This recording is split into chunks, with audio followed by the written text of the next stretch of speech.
October 18th, 1886. On the outskirts of a fog-covered valley stood Blackthorn Infirmary, a hospital built of stones so dark it looked burned even on the day it opened. Official records described it as a place of healing for the poor, the injured, and those society had abandoned. But by winter, people whispered another name for it, the Cursed Hospital. Patients arrived and never returned home.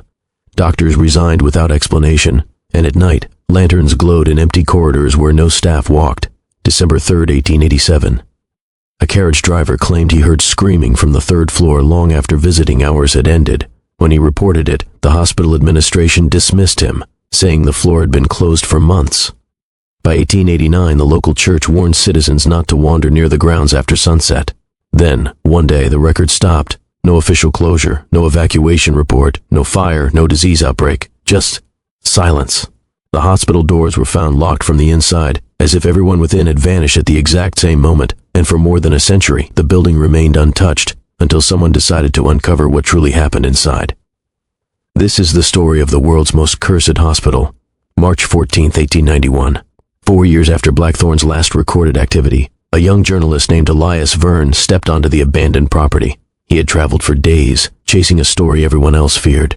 The iron gates groaned as he pushed them open, the metal cold enough to sting his palms. The hospital stood before him like a monument to something forgotten. Windows were shattered, yet curtains still hung inside. The wind carried a faint smell, not rot, not medicine, but something older, like damp earth disturbed too many times. Elias wasn't alone. Behind him walked Clara Whitmore, a medical student desperate to prove herself. She believed there had to be a rational explanation. Mismanagement, disease, hysteria. Buildings don't curse people, she muttered. Elias didn't answer. The front doors opened with surprising ease. Inside, dust covered everything except the floor, where a faint drag mark stretched down the corridor. Animals, Clara said quickly. But Elias noticed something else. The drag mark stopped at a wall. No doorway, no opening, just stone. The silence inside the hospital felt heavy, like it pressed against their ears. Their lantern light flickered as they moved deeper, illuminating old patient beds still neatly arranged, sheets perfectly folded. As if someone expected patients to return. Then they heard it, a metallic clang from the upper floor. Both froze. The building had been empty for years, yet something had moved. They found the records room near the main ward, its door half open, a single file lying on the floor as if dropped mid-step. Clara rushed forward, excitement overpowering fear. If we find patient logs, we'll know what happened. The shelves were lined with journals dated 1886 to early 1889. Elias opened one, expecting medical notes. Instead, he found warnings. Patient 32nd refuses to sleep, claims voices call from the basement. Patient 47th found wandering corridors at night, speaking to unseen figures. Staff member reported shadows moving against lantern light. Clara swallowed. Psychosis, mass panic, maybe. Elias turned to the final entries. January 18th, 1889, noises beneath surgical theater. February 2, 2 nurses missing. February 17, patients screaming at walls. March 1, lock basement immediately. Then the last line written in jagged ink. We should never have dug below it. The rest of the pages were blank. But on the inside cover, someone had scratched the same phrase over and over. It's still down there. They climbed the staircase slowly, each step echoing louder than it should. The third-floor corridor stretched long and narrow, doors closed on both sides. A cold draft swept past them, though every window was sealed. Clara pushed open the first door. An operating room. Tools lay arranged neatly beside a rusted table. A lantern still hung from the ceiling. Elias lifted it. The glass was warm. He dropped it instantly. That's impossible, Clara whispered. From the far end of the hallway came a sound, soft, dragging footsteps, not approaching, pacing, back and forth, back and forth. They followed the noise until they reached the last room. The door creaked open slowly. Inside, the walls were covered in scratches, hundreds of them, deep and frantic. At the center of the floor lay a single bed, strapped to it, still intact. And beneath the straps, a handprint in dried blackened blood.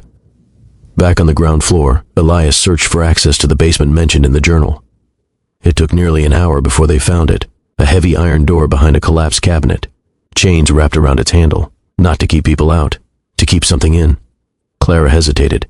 If this was sealed by the staff, maybe we shouldn't. The chain rattled. Both froze. From behind the door came a slow, deliberate knock. 3 taps. Pause. 3 taps again. Elias stepped back, heart hammering. "No one's down there," Clara said, but her voice shook. The knocking continued, patient, waiting. As they moved away from the basement, whispers followed them. At first faint, then clearer, not words, breathing. Dozens of breaths, echoing through the corridors like the building itself was alive. Clara pressed her hands to her ears. It's just air moving through the structure. But Elias noticed something terrifying. The whispers stopped when they stopped, and resumed when they walked, tracking them, listening. Then a voice formed among the breaths. "Stay!" The lantern flickered violently. "Stay with us." Clara ran. They reached the main entrance, desperate to leave. But the doors were gone. In their place stood a blank wall. No, we came through here," Clara said, backing away. Elias ran down the corridor, searching for another exit. Every path looped back to the same hallway. The hospital had changed. It wasn't abandoned, it was aware, and it didn't want them to leave. Near the surgical wing, Elias saw movement. A figure standing at the end of the hall. A nurse, white uniform, face hidden. She raised her hand slowly and pointed behind him. Elias turned. No one. When he looked back, she was closer. No footsteps, no sound, just nearer. Clara found a hidden stairwell leading downward. Unlike the chain door, this one stood open. The air below smelled foul, earthy, rotten, ancient. She called for Elias. Together they descended. The walls changed from brick to raw stone, and then to dirt, as if the hospital had been built over something far older. At the bottom lay a massive excavation site. Old tools, broken lanterns, ropes leading into a deep pit. Elias leaned over the edge. The darkness below felt endless. Then something moved, not climbing, watching. 2 pale shapes like eyes blinked in the void, and a voice rose from the pit, deep, echoing, hungry. He opened it. The ground trembled beneath them. Dust fell from the ceiling. Clara grabbed Elias's arm. "We have to go, now." But when he turned back, she wasn't there. No footsteps, no scream, just gone. From somewhere below the pit, a faint voice echoed upward. Her voice. "Elias, don't leave me here." Then something else spoke over her, a second voice, imitating her perfectly. "Stay with us." And for the first time, Elias realized the truth. No one had ever escaped Blackthorn Infirmary. Not the patients, not the doctors, not the nurses, and now, not him. Elias dropped to his knees at the edge of the pit, shouting Clara's name until his throat burned. The darkness swallowed his voice, returning it warped and delayed, as if the earth itself was speaking back. "Clara." Silence. Then, "Clara." The reply came seconds later, stretched, distorted. He leaned closer, gripping a loose rope tied to a rusted iron hook. The fibers felt brittle but held his weight as he lowered himself a few feet into the opening. The smell intensified. Wet soil, decay, something sour and metallic. "Clara, answer me. I'm here." The voice came from below, soft, weak. Relieved, Elias continued descending. But then the voice repeated again, this time from above. "I'm here." He froze. Another repetition followed from somewhere behind him. "I'm here." The same tone, the same breath, multiple directions, multiple Claras. The rope jerked suddenly, forcing him to scramble back up. When he reached the edge again, the pit had gone silent. No voice, no movement, just darkness. Elias staggered backward, heart pounding. That wasn't Clara calling him. It was something learning her. He fled the basement stairwell and returned to the upper corridors, his lantern shaking in his hand. Every hallway now looked unfamiliar, warped, stretched longer than before. He entered a ward filled with beds, dozens of them, each one occupied. Figures lay beneath the sheets perfectly still. Elias approached the nearest bed and lifted the corner of the blanket. A face stared back at him, gray, sunken, eyes open, dead, but not decomposed. As if time had stopped the moment life left their bodies, he moved to the next bed, another patient, and another, all frozen, watching. Every set of eyes followed him as he walked, not moving, yet tracking. Then one blinked. Elias stumbled backward, knocking into a metal tray. The clang echoed sharply, and every head in the ward turned toward him at once, not slowly. Instantly, like a single mind controlled them all, their mouths opened together, and they whispered in unison, "Join us." Elias slammed the ward door behind him and ran blindly until he reached a small office marked Chief Physician, Dr. Alistair Rowe. Inside, papers littered the desk. A journal lay open, pages filled with frantic handwriting. He began reading.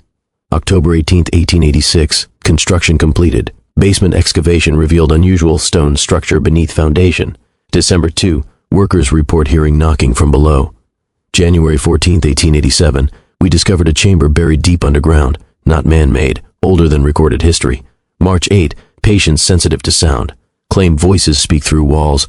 June 21, something is influencing them. The writing became jagged. It imitates us, learns from us, feeds on presence. It wants more.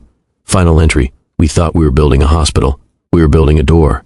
The ink smeared across the page as if written in panic. On the wall behind the desk, carved deeply into the wood. Do not let IT hear you think. Elias clamped his mouth shut. Don't let it hear you think. The phrase repeated in his mind.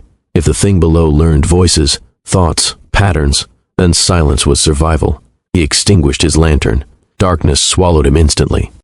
At first, panic surged, but then he noticed something. The whispers stopped. The footsteps in distant halls ceased. The hospital had gone still, listening, waiting.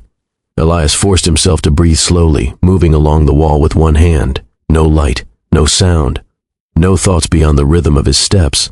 And for a moment, it worked, until his foot struck something soft, a body.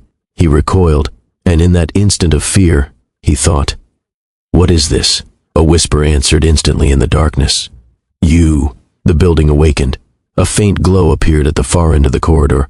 The nurse, the same one Elias had seen before, her face still hidden, her movements unnaturally smooth. She stepped forward slowly. One step, pause, another step. Her head tilted slightly as if listening. Elias remained frozen, barely breathing. She stopped a few feet away.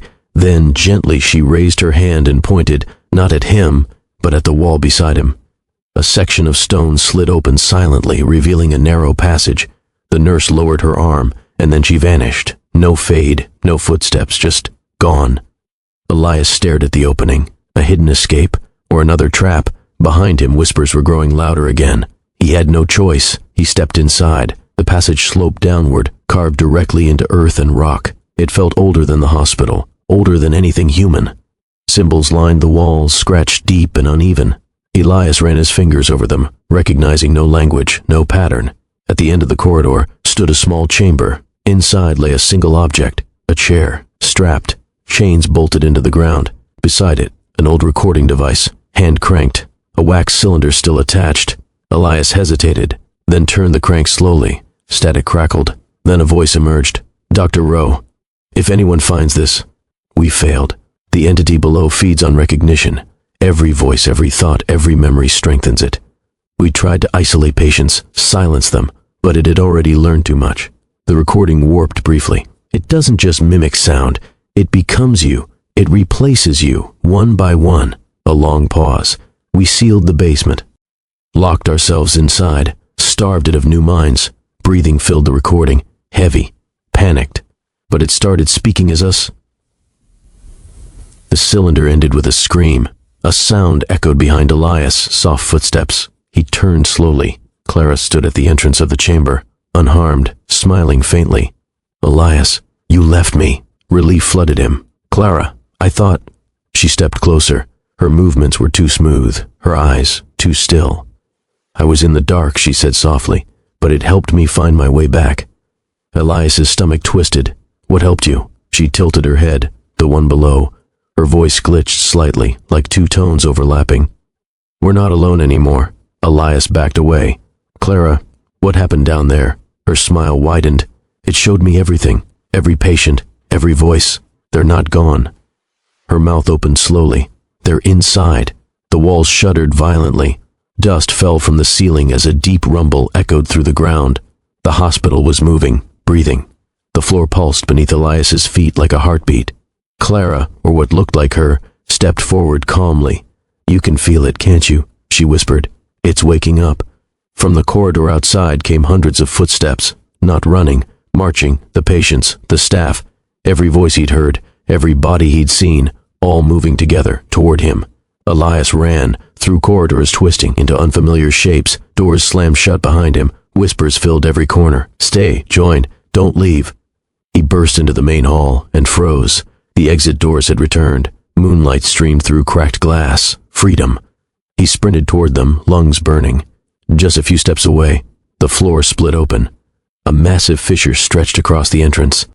From within, pale shapes shifted. Arms, faces, mouths forming from the darkness, and a voice thundered upward. "You belong to us now." Elias stumbled back from the fissure, terror freezing his limbs. The voice from below changed. It softened, shifted, until it sounded exactly like him. Elias. His own voice echoed from the pit. Perfect, precise, mocking. It's easier if you stop fighting. The fissure widened, revealing movement beneath. Countless figures pressed together, half-formed, merging, dissolving. All watching, all waiting. The voice spoke again. We've learned so much from you already. Memories flashed in Elias's mind. His childhood, his fears, his ambitions, things he'd never spoken aloud, things only he knew. The entity had them now. It continued, "You'll stay." Like the rest, behind him, footsteps approached. Clara, the nurse, the patients, every imitation, every voice, surrounding him. And in that moment, Elias understood the final truth Dr. Rowe had tried to record. The hospital wasn't cursed, it was alive, and it didn't trap bodies. It collected minds. Elias backed away from the widening fissure, his breath sharp and uneven. The hall had become a prison of moving shadows. Clara stood to his left, the nurse to his right. Behind them, rows of patients filled the corridor, their blank faces illuminated by a dim, pulsing glow that seemed to seep from the very walls. They formed a circle around him. No one rushed forward, no one touched him. They simply watched, waiting. The voice from below echoed again, his voice, perfectly shaped, eerily calm. "You see it now, don't you? We never needed to chase you. You came willingly." Elias shook his head, clutching his temples as if he could block it out. "You're not real. None of this is real." Clara stepped forward slowly. "We're more real than you think," she said softly. Her lips moved slightly out of sync with her voice. "Every person who came here lives on inside us. Doctors, patients, visitors. We remember everything they were." The nurse raised her hand again, pointing toward the fissure. The floor pulsed, a heartbeat beneath stone. "You're the last," the voice continued. "The last mind still separate." Elias looked around the circle, no anger, no rage, just expectation, like they were waiting for him to understand or surrender. The moment Elias tried to run, pain exploded behind his eyes. He collapsed, clutching his head as images poured into his mind. Not his memories, others. A boy crying in a hospital bed, a surgeon trembling over a patient, a nurse whispering prayers in the dark, hundreds of lives, thousands of moments, all crashing into him at once. He screamed, but the sound didn't feel like his own. The voice from below spoke gently. "We share everything." The images intensified. A woman clawing at the basement door, workers digging into ancient stone. The first time the entity had been uncovered, it hadn't attacked, it had listened, learning, watching, growing stronger with every voice, every thought, every presence above it. Then came the realization that froze Elias completely. It didn't just take memories, it connected them. All the minds inside it were aware, together, alive in a way no single person could be. And now it was reaching for him. Among the flood of memories, one surfaced clearer than the rest. Dr. Rowe, standing in the hidden chamber, recording his final message. "We cannot destroy it," he whispered, exhausted. "It feeds on knowledge, on awareness. Violence only strengthens its understanding." He turned toward the camera, eyes hollow. "But it cannot grow without new minds." The memory shifted, doctors locking doors, nurses sealing windows, staff choosing to remain inside, sacrificing themselves to trap the entity beneath. Rowe's final words echoed, "If no one enters, it sleeps." The vision shattered. Elias gasped, understanding dawning. The hospital had been silent for years because no one came, until now. He had awakened it. Clara knelt beside him, her expression softened, almost human again. "You weren't supposed to come alone," she said quietly. Elias stared at her. "You knew?" She nodded slowly. "I studied the records, the disappearances. I thought I could prove it. It was hysteria, mass psychological collapse." Her eyes flickered, something else moving behind them. "But when I fell into the pit, it showed me everything." Her voice overlapped with another deeper tone. "It didn't hurt me. It welcomed me." Elias shook his head. "That's not you talking." Clara smiled faintly. "It's still me, just more." She reached out her hand. "Come with us, Elias. You won't be alone anymore. No fear, no death, just connection." Behind her, every figure in the hall leaned slightly forward, waiting for his answer. Desperation took over. Elias lunged toward a nearby window and smashed it with a metal tray. Glass shattered. Cold night air rushed in. He climbed through, scraping his arms, falling hard onto the ground outside. Freedom. He staggered forward and stopped. The world beyond the hospital was wrong. The sky was still, the trees unmoving, the moon frozen in place like a painted backdrop. He turned slowly. The hospital stood behind him, breathing, alive. He hadn't escaped. He was still inside it. The building had grown beyond its walls, and there was no outside anymore. The ground beneath him pulsed like flesh. Elias dropped to his knees, realizing the horrifying truth. The hospital wasn't just alive inside. It had spread. The soil, the air, the valley itself, all part of it now, a shell around something far larger. Clara's voice echoed from behind him. "You see now. There was never a way out." He turned. She stood in the doorway, the nurse beside her. "It's not a place," she continued. "It's a mind. And you're already inside it." The earth trembled, and from the cracks rose faint whispers, thousands of them layered together, every person who had ever entered, still speaking, still aware. Elias collapsed, exhausted. "Why me?" he asked hoarsely. The voice from below answered, "Because you listened." Images flashed again, his curiosity, his determination, his refusal to turn back. "You came seeking truth," the entity said, "and truth always joins us." Clara extended her hand once more. "You can fight," she said softly. "You can resist until your mind breaks." Her eyes softened. "Or you can let go, and never be alone again." Behind her, every figure waited silently. No pressure, no force, just the offer. Elias closed his eyes. He thought of his childhood, home, his mother's voice, sunlight through a window, moments that belonged only to him, private, untouched. The entity stirred, reaching for them, hungry, curious. He felt it pressing against his thoughts, trying to understand, to absorb. But for the first time, he pushed back, not with strength, with silence. He emptied his mind. No fear, no memory, no identity, just stillness. The pressure faltered. Confusion rippled through the whispers. The hospital shuddered violently. The figures around him froze. The voice from below wavered. "What are you doing?" Elias remained motionless, thinking nothing, feeling nothing, becoming blank.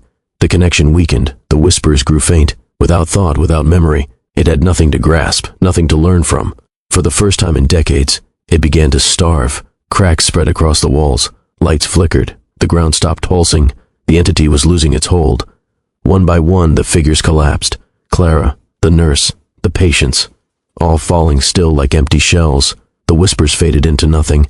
The hospital grew quiet, truly quiet.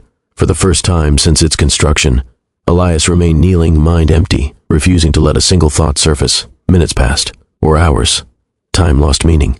Then, slowly, he opened his eyes.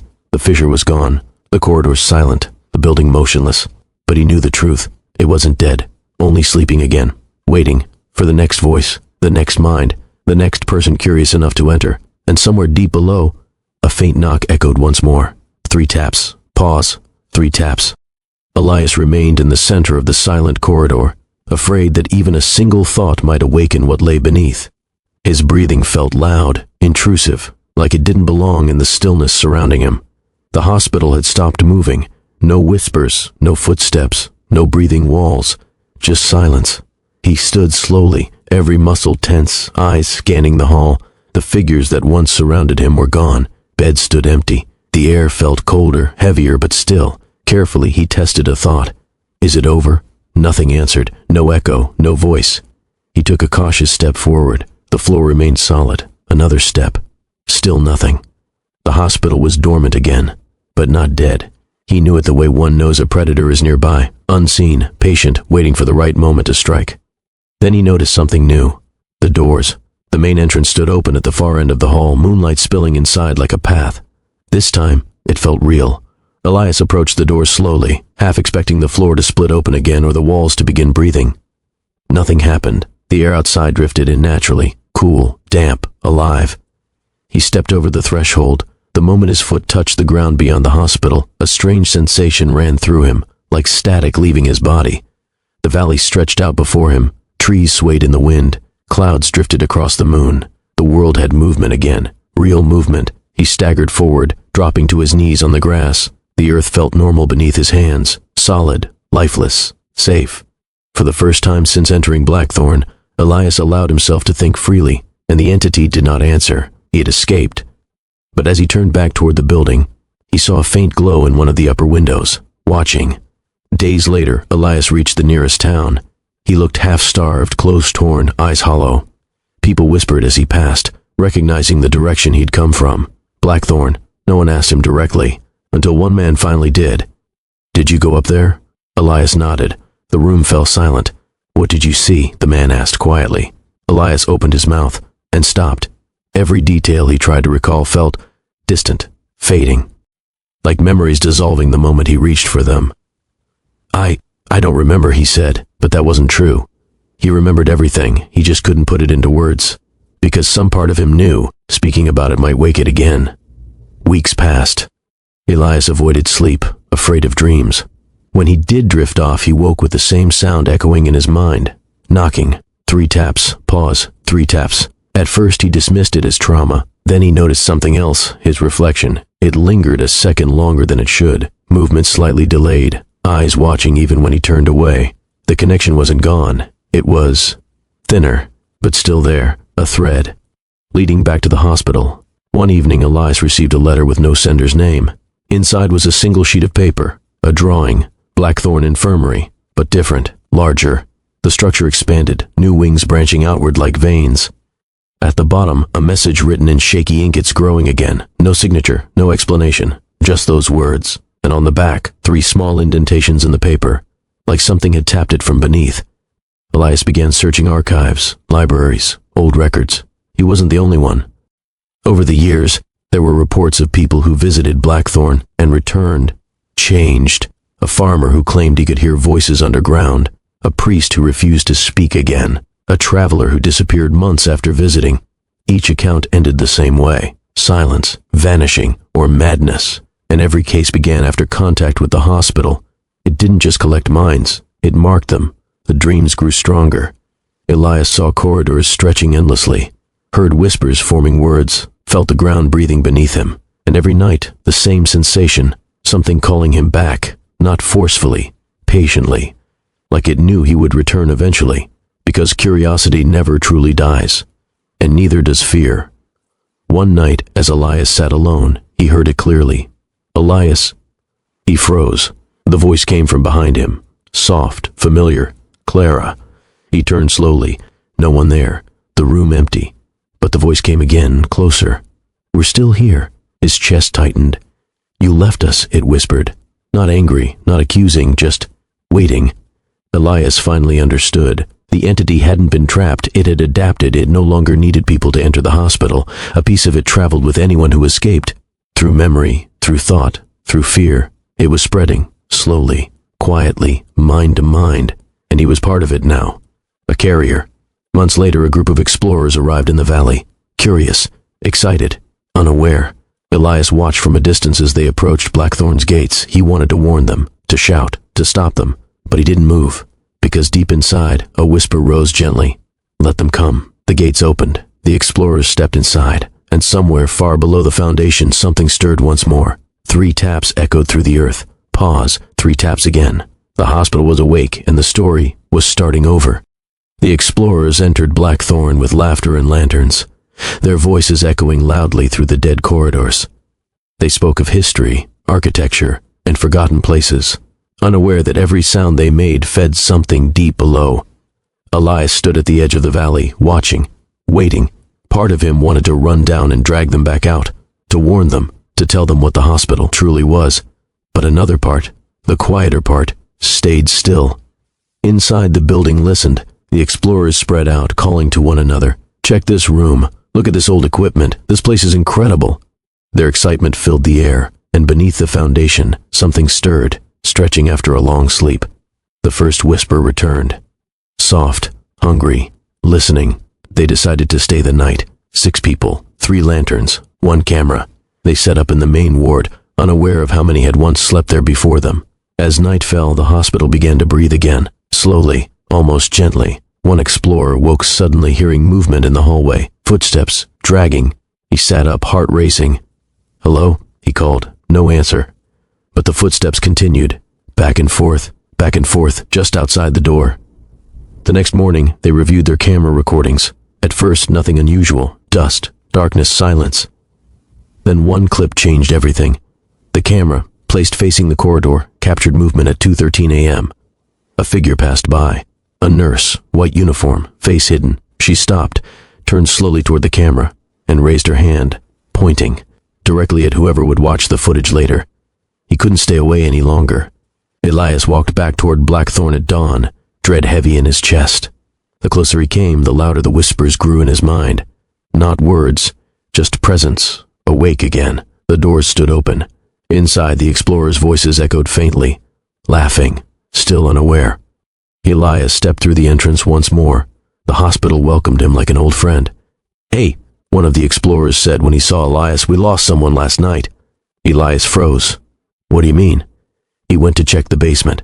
Didn't come back. Probably wandered outside. Elias felt the floor pulse beneath his feet. They didn't understand. They hadn't seen, and the basement door was no longer chained. The remaining explorers insisted on searching for their missing friend. Elias followed reluctantly as they moved toward the basement. The iron door stood wide open. Darkness poured from within like smoke. One explorer stepped forward. "Hello? Anyone down there?" The knock answered immediately. 3 taps. Pause. 3 taps again. The group exchanged uneasy glances. Elias closed his eyes. It had begun again. This time the entity moved quicker. It didn't wait. Didn't observe quietly. It had learned from before. Whispers formed words within minutes. Voices mimicked perfectly. One explorer heard his own voice calling from deeper inside the basement. "Come help me!"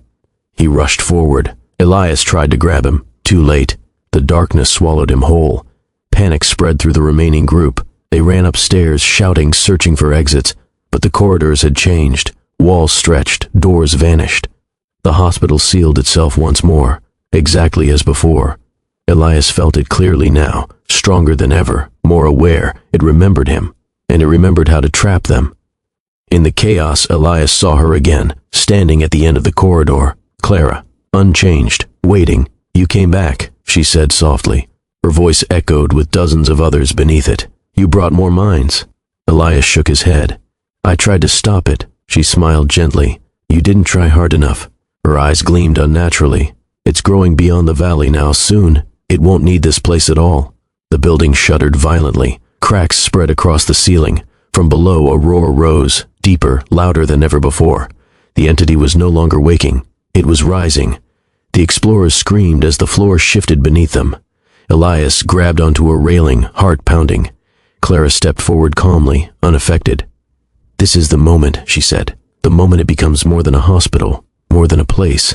Her voice dropped into that deeper tone. "It becomes everywhere." The lights died. Darkness swallowed everything, and from the depths came a single sentence, spoken in thousands of voices at once. "We are ready." The screams echoed endlessly, fading and reforming like waves. The explorers ran blindly through the halls, bumping into walls, tripping over debris. Their lanterns flickered, then died. Darkness swallowed the corridors, so complete it felt like a living thing pressing on their skin. Elias stood still, trying to calm his racing heart. He could feel the pulse of the hospital beneath the floor, the walls, even the air itself. It was no longer confined. It moved through everything.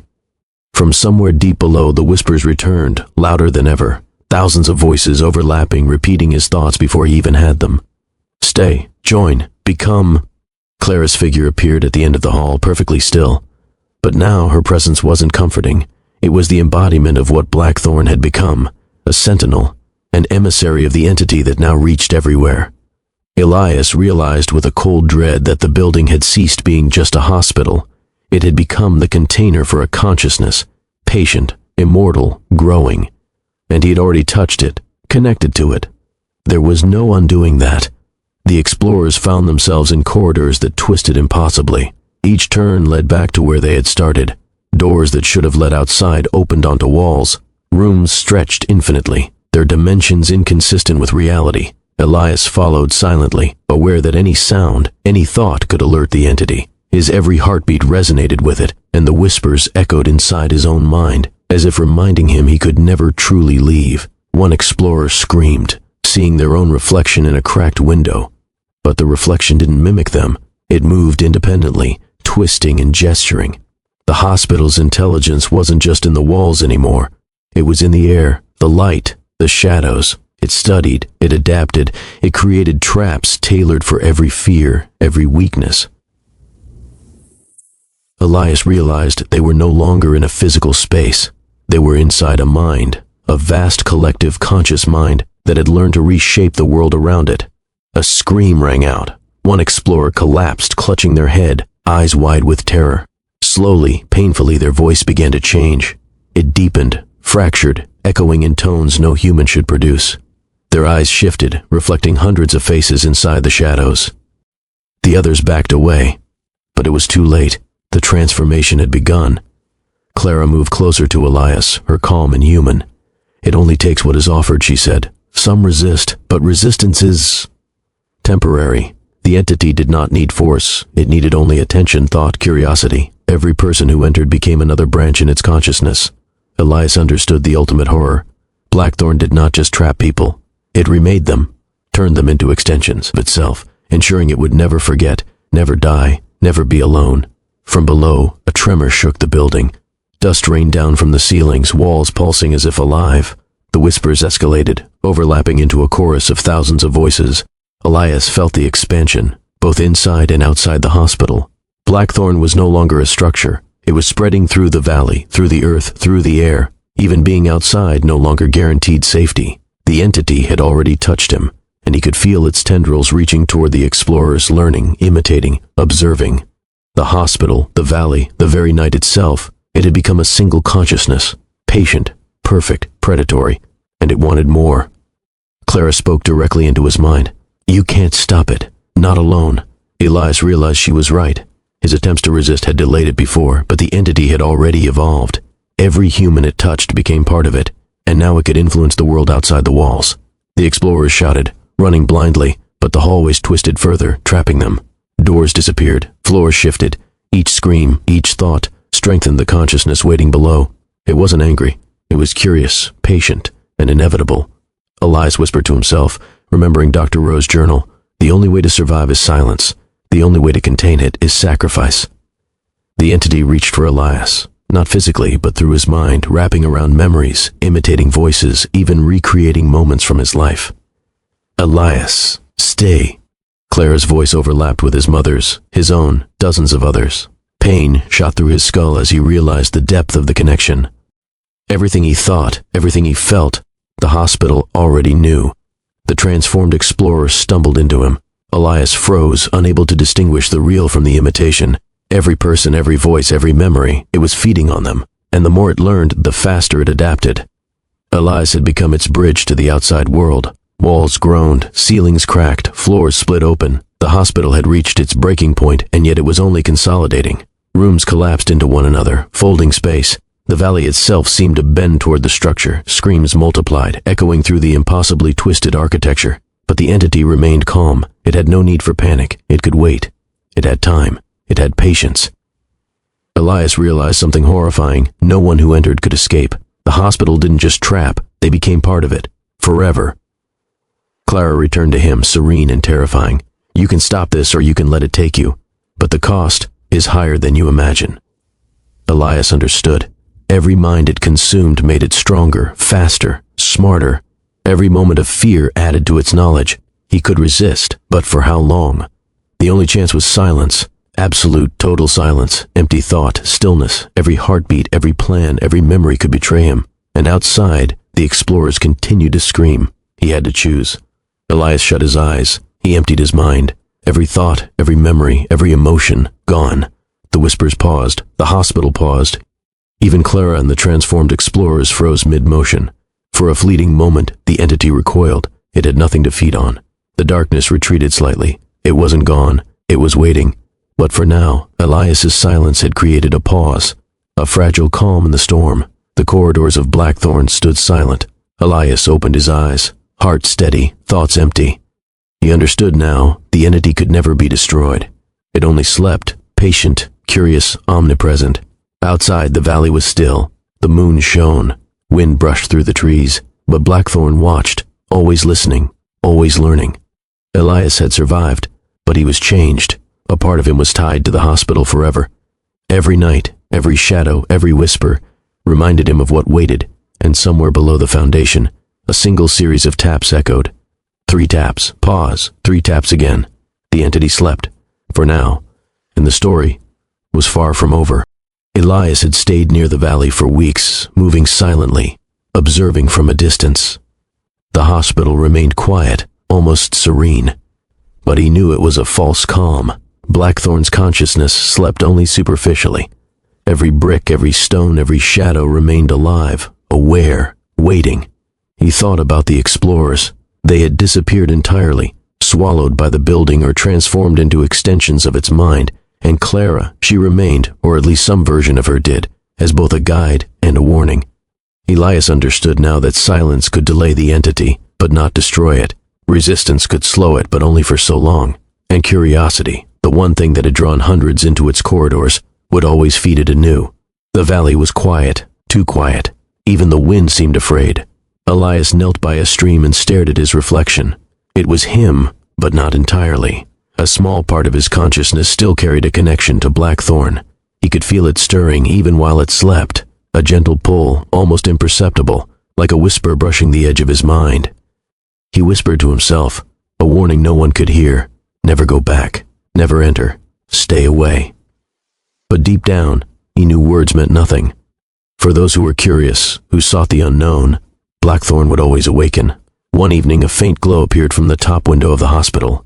Elias froze. The glow pulsed rhythmically, like a heartbeat. He could feel it through the ground, through the air itself.